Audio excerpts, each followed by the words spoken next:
Now, let me just say this. Now, again, there's no judgment on masks. I have some of you guys that wear masks and been wearing masks. If you feel safer wearing a mask, wear a mask. It's okay. Everybody say it's okay. Listen, and here's the other thing. As much as you don't want to be shamed for not wearing a mask, should you shame somebody for wearing a mask?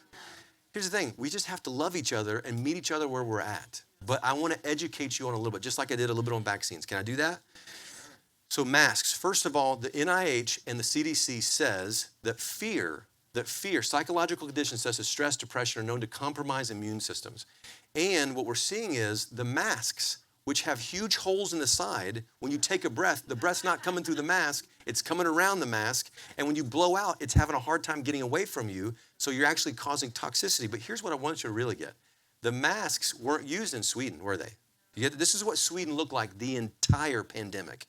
And guess what their results look like? That's September 12th over there, and that's the number of deaths. Guess what no one's ever talking about right now? No one's talking about what? The number of deaths. They're talking about the amount of positive cases, which, by the way, is a positive case the same as a positive test. No, it's not. And the guy that invented the PCR test actually went on record and said, you can never use the test that I devised to actually label infectious disease. But has it been used exactly for that? Exactly. And watch this. You guys may not know this, but the doublings, if you know what that is, they have to double and double and double because you're looking at something you can't even see. If you double it enough times, 100% of the tests will be positive. And actually, you can lower that down by about 35 doublings, and you'll only have 5 to 10%. And depending on what actual testing center you go to, if they double it 36 times or 38 times or 40 times, they'll have more positive tests, which is why there was a mayor and his council went to a testing center, all 12 of them. They got tested, and all 12 tested positive, and they drove to the next one. They got the results, of course, not the same day. They drove to the next one 15 minutes away, got tested, and all of them were negative, 100%. What it means is one was actually doubling them higher to create all the positive tests. One was actually doubling less, so they had less positive tests. Does it make sense? So we're not even talking about something that's actually in the realm of reality or you use what it should be, but deaths are. Now watch this. This is what the U.S. looked like. All right, anybody been to the polls yet? I don't want to get political. Don't tell me who you voted for. But if you've been to the polls, it looked like this. I had so many people go, man, we're outside in the sunshine, in fresh air, and everybody's wearing a mask. 92% of the people wearing masks on both sides of the aisle said they're only wearing a mask so they're not shamed. And so they think just to be able to vote, they have to wear a mask. And guess what? By law, do you know that people at the polls cannot ask you to wear a mask or ask you anything about a mask? I went in there and I was with my wife and I was like, babe, they're going to ask me. My left eye is starting to twitch, babe. I felt like that guy about What About Mary? I was like, I'm starting to twitch, babe. And I got up there, and he was like, okay, no, you just go in here. I was like, ask me. Didn't ask me. But this is what it looked like. What were the results? Did we have better or worse results in Sweden? Horrible. Now, these are bloated numbers that included deaths that were not COVID, obviously, but it was not as good. And it is now dragging it out. Got it? We could talk about herd immunity versus artificial immunity. I don't have time.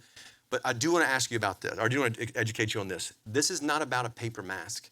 These masks are sprayed with a synthetic fluoride that they use in Teflon, and they're sprayed with formaldehyde.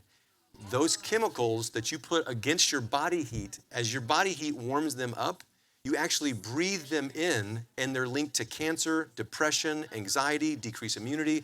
And so when you wear this, is it increasing your likelihood of getting COVID or decreasing it? It's because it is not healthy, okay? So that's a huge one. It causes hypercapnia, decreases oxygen levels because you're breathing the same thing in. And also Dr. Russell Blaylock, who's an MD, says that if you're wearing it, it actually forces the virus into the brain. And there's actually studies to actually prove it. And so again, here's the thing. I'm not saying shame for wearing a mask. I'm just saying, is anybody even talking about this? When I go on a plane or out in the public, you know what the worst part of my whole week was? I went to go vote, and I was so excited to go vote, and there's a guy there, and I care who you vote. I do care who you vote for, but I'm just glad that everybody's showing up, right? We're red-blooded Americans. Let's have faith in the system. Let's go vote. And the guy's there with his little kids. And I was like, awesome. The guy's got his kids with him. They're in a little red wagon. That's like a total like Norman Rockwell picture. And he's like little 2-year and 3-year-olds, and they've got tiny little masks covering their entire face. I'm like, how sad is that we're indoctrinating kids to say, hey, there is danger, danger, danger, and decreasing their immunity. It hits me, which is why I put this in here. And again, you talk to people and they're like, just put your mask on. We can get back to life as normal if everybody would just put their mask on. And Martin Luther King, I think it was Martin Luther King said, you cannot get your freedoms back by giving more of them away. Got it? I want to remember that one. And I want you to watch this video. This is the real deal. This was Judy Mikovits. I actually got to spend with Kimberly about an hour with her at this last seminar. If you've never met her, she actually worked for the NIH. She actually is the reason we know about viruses the way that we know them right now. And she actually did most of the research on AIDS. Super, super lady.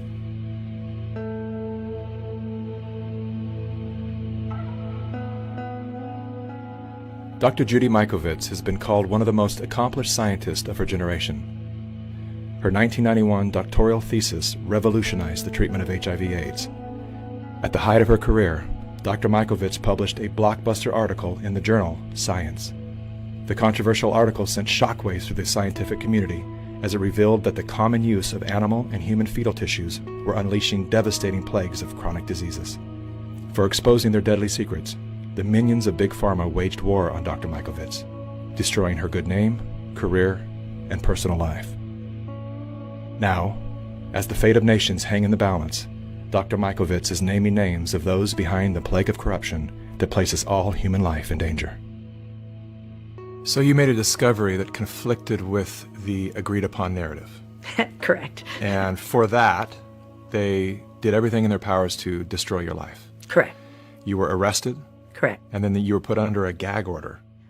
For 5 years, if I went on social media, if I said anything at all, they would find new evidence and put me back in jail.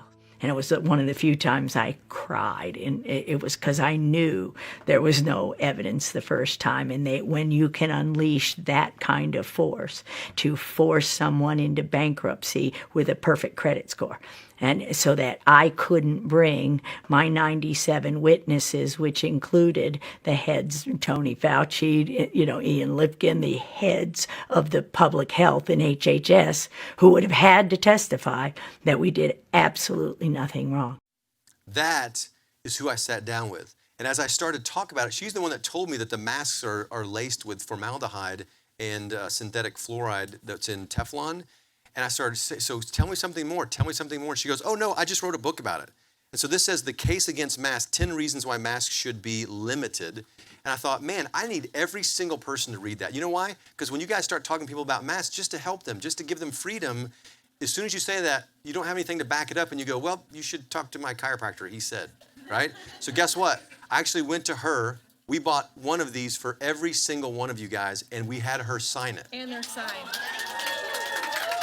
So they're going to hand these out. Make sure you guys take one of these. And I don't want you to just take it. I want you to read it. And I want you to educate yourself on it. Give it out. This is a spectacular lady. And you guys got to support her any way you can. She also has another book called Plague of Corruption to go through the entire story of what's happened and where we're headed. And she's got a new book coming out soon.